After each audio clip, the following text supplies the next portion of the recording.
Fight Fiend Forecast. I'm Joseph, the host, back for yet another show. And we're finally back at the Apex UFC Vegas 108. Tatsuro Terra versus Hunsun Park. Hunsun Park stepping in for Amir Albazi here. Short notice. Tough task.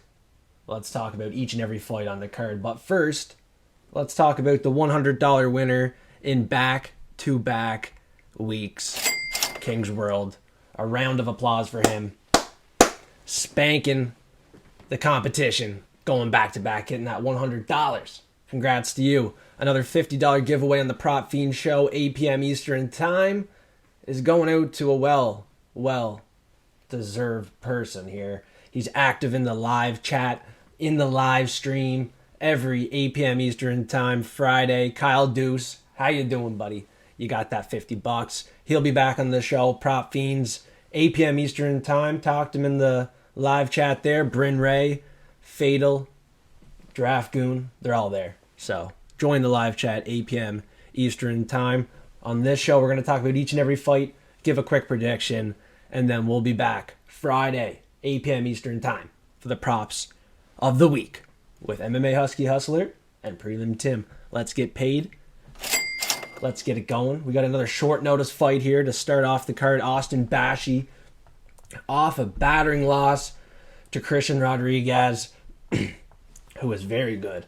He takes those O's away. And we were aware of that. Bashi, unfortunately, did not get the fight done in his debut. This fight, he gets a debut fighter. And I have no clue who he is. The level of competition, he won his last 3 fights at Fury FC. 9-2, knocked him out. 4-4, knocked him out. 4-3, knocked him out. 3 knockouts, last 3 wins. Level of competition, not great.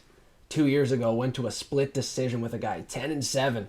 Took a loss to a guy 3-1 by a submission a year and 4 months ago. I think his grappling has holes. I think Bashi could easily get a submission in this fight. On Dana White's Contender Series, he had the wrestling. He had the grappling to do the exact same thing in this fight here. First win in the UFC, I would say, for Austin Bashi versus a newcomer, John Yannis. Yeah, he's plus 350. 9-3 coming from Fury FC. Short notice fight. Neither fighter was supposed to fight on this card, I don't believe. No cancellations. Actually, yes, Austin Bashi was supposed to fight Francis Fire Marshall, but there was an injury. So we're getting John Yannis. Short notice, plus 350. If you're crazy enough, take that dog. There is a couple dogs barking on this card, so save your money. Listen closely. Crack one. Have some fun on the show here. I got that Pepsi Max, baby. Pepsi Max. Oh, wow. Got that Pepsi.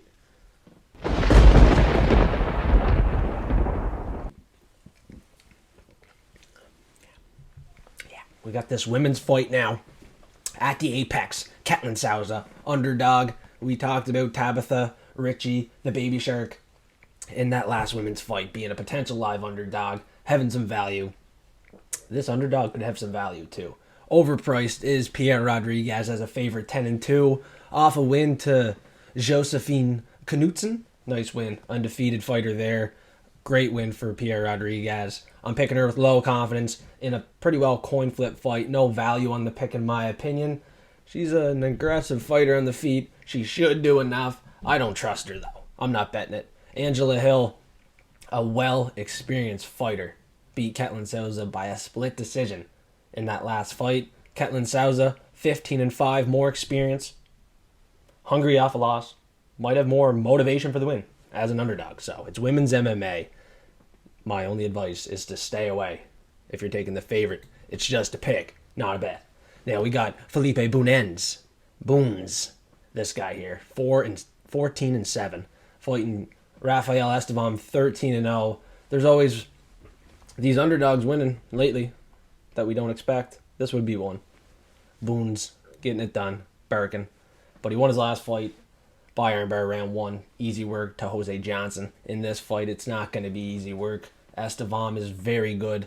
He's a great grappler, and I don't expect him to get submitted in this fight. On the feet, he's going to be the better fighter, better IQ, never took a loss. Maybe he takes his first ever, but I highly doubt that. This guy is going to dominate the fight, in my opinion, given the fact he's a 5-1 favorite.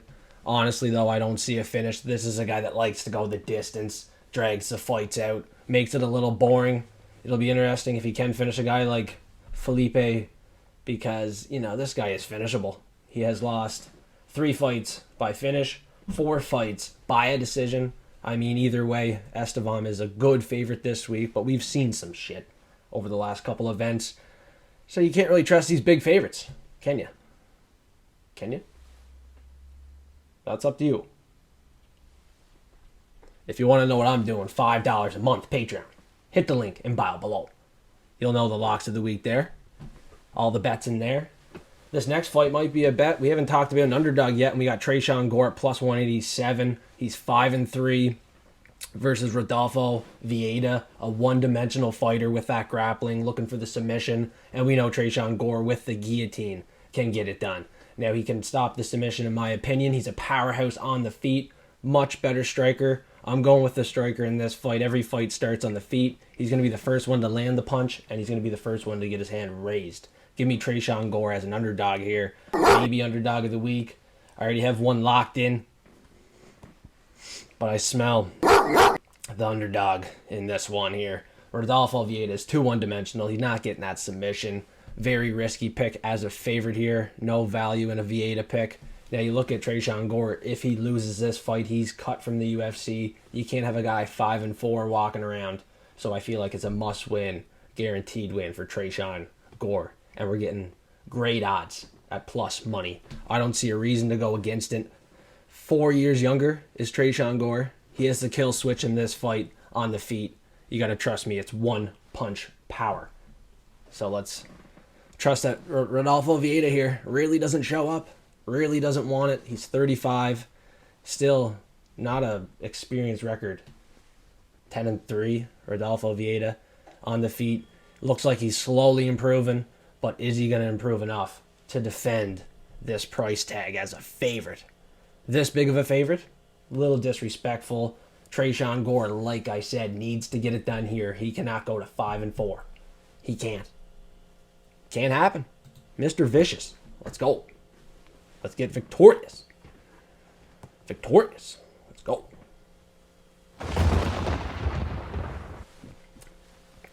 Big favorite. 4-1 favorite is Rinya Nakamura. Japanese fighter. Prospect on the rise. 9-1. Now, he is impressive with the wrestling. Power on the feet. All around, he's a good fighter. And I think it's enough to beat Nathan Fletcher. Do I see a finish? Not overly. Am I confident to play him as a 4-1 favorite? Not after the last couple weeks. So, be careful. But Rinya Nakamura is clearly the pick versus Nathan Fletcher from England, who is a not respectful underdog here. Plus 300. I mean, fuck. Fletcher could be live at that price versus Rinya Nakamura off a loss. Versus not Carlos Vieira. He beat him by a decision. Couldn't finish Carlos Vieira. Are you kidding me? He lost to Muin Gavroff, 19-6. I thought he would definitely win that fight, so you never know. And Fernie Garcia, he wasn't able to finish Fernie Garcia, so Rinya Nakamura likely has a tough time with Nathan Fletcher. Remember, Fletcher submitted Ramaska, a 9-2 kickboxer, very good on the feet. Choked him out with that arm triangle. He's dangerous on the ground. Fought at Cage Warriors. Submitted a guy 8-1 and 6-1. He's fought some very good guys. You can't count out Fletcher, especially at plus 300. Especially after what we have all seen the last couple weeks. All these underdogs winning. I think Fletcher is definitely a live one, but he's not my pick this week. He might be a bet though. That's a thought. Because Rinya Nakamura, unable to finish Carlos Vieira. Fernie Garcia lost to Muin Gaffarov. He might really struggle in this fight. It would not shock me if he lost this fight.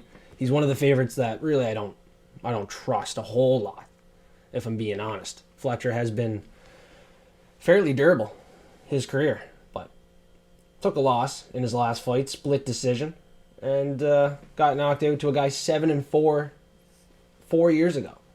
No harm, no foul. It was 4 years ago. Has been able to hold his own on the feet from what I've seen so far over the last couple fights. But Rinya Nakamura had power on road to the UFC. His win for the road to the UFC versus Kazama. The straight left is there. We just haven't seen it the last 3 fights. Maybe we see it here. I'll trust him. The Japanese prospect, Rinya Nakamura. I had faith in him. Starting to lose it. Fletcher might get him. Got to be honest here. Calling a spade a spade. Now, Nick Klein. Blue collar Nick Klein. As an underdog, could fight for your money too against another new fighter, Andrey Pulyaev, 9-3. He's priced as the favorite. And 3-inch reach advantage, 3-inch height advantage, but not a big reach advantage here. Both young fighters under 30 looking to make a career in the UFC. They have statements to make. It could go either way. It is priced pretty close. And you look at Nick Klein, he kind of got handed to the Wolves versus Mansour Abdul Malik. Now, it was a tough fight, got knocked out in round 2, but he won on the Dana White's Contender Series as an underdog. He showed his fight and heart in that fight. And this fight could come down to who has more heart.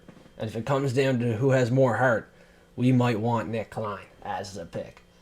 But Pulyaev with the striking, accuracy, high IQ, and being defensively sound in this fight, even possibly mixing it in, getting a submission of his own, defending the submissions, using the wrestling and grappling, I think he gets it done here. He's the rightful favorite. I just don't really trust it. There's always value on the underdog, especially after the last couple weeks. Like, oh my God, the underdogs are going crazy. Wow. And then we're going to spin and back kick it off with the main card here. So you got to like the video. I appreciate the like for each and every person, forecaster, fiend, tuning in. Much appreciated. Come back for the Prop Fiend Show, 8 p.m. Eastern Time Friday. We're giving out 3 props of the week. Me, Prelim Tim, and MMA Husky Hustler.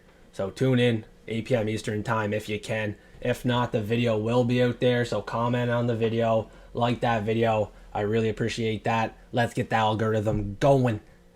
We're going crazy on this card here. We got Danny Silva, 10-1 versus Kevin Vallejos. Danny Silva's just running through his competition in the UFC. If he has to squeak a win, he'll squeak a win. He's a good fighter, well-rounded fighter.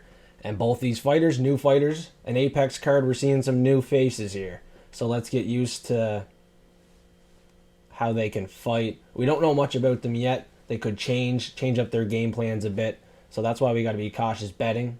We got to kind of figure out a little bit about these fighters. And if you have an edge, say something now in the comments below if you know something that I don't. Now, Vallejos has the power on the feet. But he just beat Sang-Won Choi, 11-7. Kind of a setup fight, easy fight. Woo. Knocked him out round 1. This will be a much tougher fight. He might have to go tooth and nail. But off a fight on Dana White's Contender Series, the first time where he lost to Jean Silva, is the reason why I will give him the edge and agree with the price here. He went to war with Jean Silva. He made it a close fight, any man's fight. He went tooth and nail, and if he has to do it again in this fight, I think he's the hammer and not the nail. I think Danny Silva is due for a loss here, and not only that, I don't think he's the better fighter, if I'm being honest. 15-1 is a great record for Vallejos. Can't wait to see what he can do in the featherweight division. Take some steps up in competition at the right time. I think this is a good step up. He might even just dominate a decision. So you might want him on the money line in the parlays. He's 23 years old. A ton of promise. Argentinian here. And he fought Jean Silva, tooth and nail. Did not get finished. I don't see Danny Silva landing one as an underdog here. We should be safe with Vallejos. Vallejos will be victorious for the Fiends. And for everybody taking him. I would expect everybody to be taking him. But in this situation, we got to be careful. If everybody's on one side, something crazy might happen. So there's no value in taking a 4-1 favorite at the end of the day. There's not much dollars to make. So you got to be wise when it comes to the bets, bankroll management, etc. Silly fiends. Now we got Neil Magny on the main event here. Underdog Birkin versus Elizeu Zaleski. You know what? I was taking Zaleski because I thought I agreed with the price, but do ya? I think Neil Magny is honestly the better fighter. Really, he lost his last 2 fights, but Carlos Prates, Michael Morales, he was getting set up in those fights there, in my opinion. He had a nice win to Mike Malott. He can always win a fight. Like, it's Neil Magny. Phil Rowe split decision. Judges could give it to him. Now, Elizeu Zaleski was knocked out 4 months ago to Chidi Bang Bang Njokuani, who really has no bang bang. You can't be having that happen. He lost to Randy Brown, unanimous decision. A draw with Rinya Fakardinov. And he knocked out a guy 7-0, debuting in the UFC. I don't think Zaleski is fighting the level of competition of Neil Magny. And I think Neil Magny, off 2 losses, is due for a win. He's 37. Zaleski is older. He's 1 year older in this fight. Magny has more in the tank. He does. I'm taking the Haitian sensation here. Fuck it. I'm taking Neil Magny. Plus 170. I gotta do it. I got it. He has a 7-inch reach advantage in this fight. He's 4 inches taller. He's gonna dominate at range, stop the takedowns, get his own takedowns if he wants, honestly, and pick apart Zaleski as an underdog. He has fought the better competition, mark my words, the much better competition. And he's been more active. Yeah. He's been active out here riding. Yeah. Let's get another underdog. Let's go. Now, can I? I mean, there's a lot of underdogs winning lately on these events. Back at the Apex, are the dogs barking? I don't know. Karol Rosa, though, is a thorn in my side. You know? Yeah. She's fighting Nora Cornolle. Plus 150, another underdog. It's hard not to take Nora Cornolle, a finisher, fights, pushing on the gas, doesn't give up forward pressure. I mean, I don't think Karol Rosa fighting backwards, trying to counter strike is going to win a fight here. I don't know. She has the experience, but I don't know if she wants to win the fight as bad as Nora Cornolle does here at plus money. She had a nice win by a submission, showing that on the ground, on the feet, she's capable of getting this kind of finish versus good competition too. No frauds. I think Cornolle is ready to grow in the cornfield here. And this is a big fight, big name, respected name in Karol Rosa to go out there and shine as an underdog. She is 5 years older. I'm going to pick a lot of underdogs here. 3 or 4 in a row, potentially. But it's hard not to take Nora Cornolle. Forward pressure, it's now or never. She will fight for your money in this fight. Karol Rosa, thorn in the side, will not fight for your money, especially as a favorite. That's just a hazard to begin with. So yeah, I'm not taking a women's favorite in this one. I'm not. Can't do it. Won't do it. Don't want to talk about it much longer. We'll see what happens. This should be an interesting fight. If Karol Rosa wins, respect to her. She's off a loss to Lynn Perez, where she got cooked. Corn cooked. She's going to get corn cooked in this one, maybe. Now, we got another underdog. I'm not kidding. We got Elves Brener here, plus 200 versus Esteban Ribovics. And I took one Argentine Vallejos, but I can't take both. We got a 4-inch reach advantage for an underdog in Elves Brener, who has fought, in my opinion, tough competition out of the gate. Beat Tukogov. Wow. Beat Tukogov. He fought Guram Kutaladze. Knocked him out round 3. Has some big wins. And he's had a loss in his last 2. Joel Alvarez, Majtelbek oral bye. But he beat Kayan Krucheski. He was an underdog in that fight. People counted him out. Guram Kutaladze fight. He was an absolute zombie. Came back in round 3, got that win. And Tukogov, it was a split decision. No one knew who he was. Got the win as an underdog again. and he's been cashing as an underdog, and that's what he does. Now, his last 2 fights, tough competition, and Esteban Ribovics was fighting Nazareth Hakparas. Lost a split decision. He fought Daniel Zellhuber. Look how good Zellhuber was in that last fight. Beat him, luckily, by a split decision. 2 split decisions in his last 2 fights. Landed a lucky head kick, round 1 versus Terrence McKinney. And he beat Camuela Kirk, 11-5, unanimous decision. Before that, he took the loss to Loic Radzhabov. So, I mean, I don't know how he's such a big favorite here. He has not fought the better competition, in my opinion. He is looking for the kill shot. He has power. But Brener is a dog. He brings it each and every fight. He will chew the bone off Ribovics in this fight, in my opinion, with that reach advantage and the grittiness, the hungriness off 2 losses. I love this underdog pick. I like the Cornolle underdog pick. What was the other one? We got some dogs barking. Neil Magny. Tresean Gore. Like, we can potentially make some money on this Apex event if these underdogs keep winning, because I smell a couple on this one. The most important one, the underdog of the week, is Chris Duncan. There's no doubt about it. Chris Duncan here at plus 187 was the underdog of the week. It went all the way down to plus 170 today. I mean, that's some big line movement down. We got lots of time to see how good Rebecki might be. Looking back at his last couple fights, he won a split decision to Majtlebic Oral by both guys beat up. Fight before that, actually, Rebecki was knocked out bad and beat up bad. So that was great. Such a big favorite versus a guy that's also 4-1 in the UFC. Both guys 4-1 in the UFC. Great resume so far. And the thing about Chris Duncan, he cashed as an underdog in his last fight. Everyone on Jordan Vucinic? I don't think so. Duncan submitted him round 2. Classic guillotine choke there. He did it again. And he beat Balagioki. He had some decision wins earlier on in the UFC. And he even had a nice knockout win on the Contender Series versus Charlie Campbell there. That guy can strike.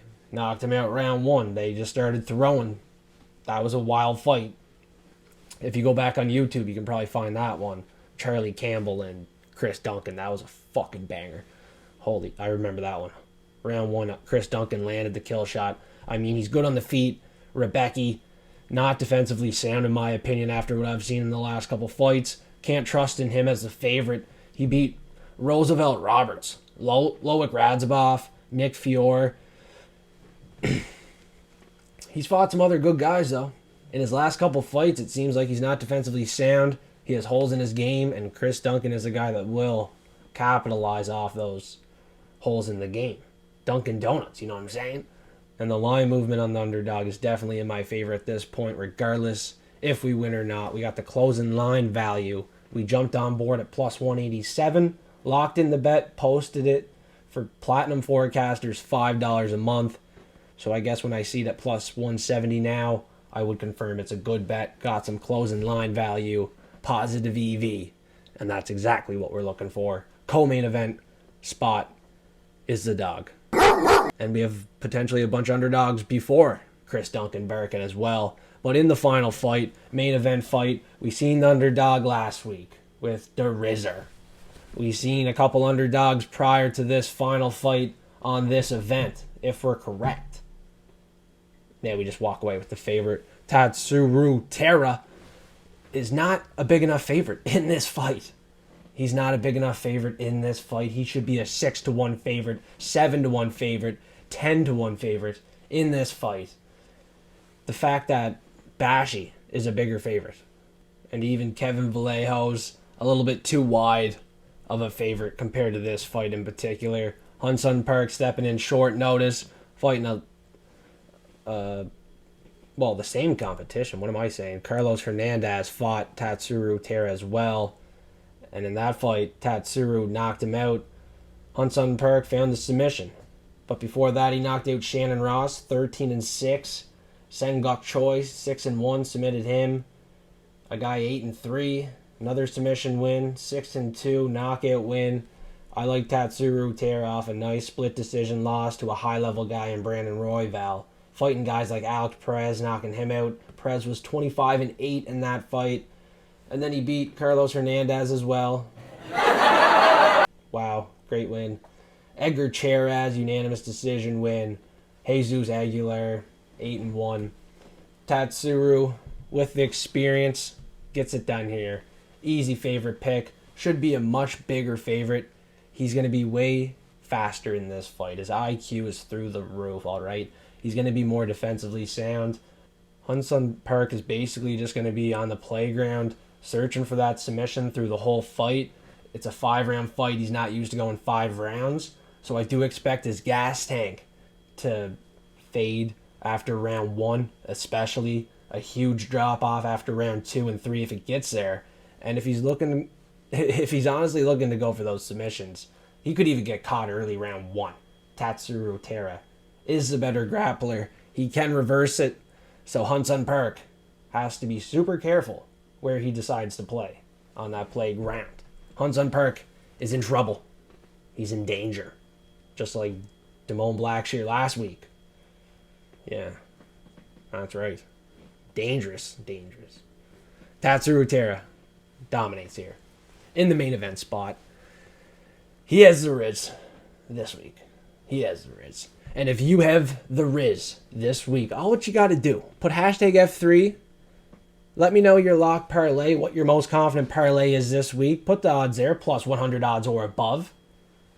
And you have the chance to win $100. King's World went back-to-back this week. You got to beat him.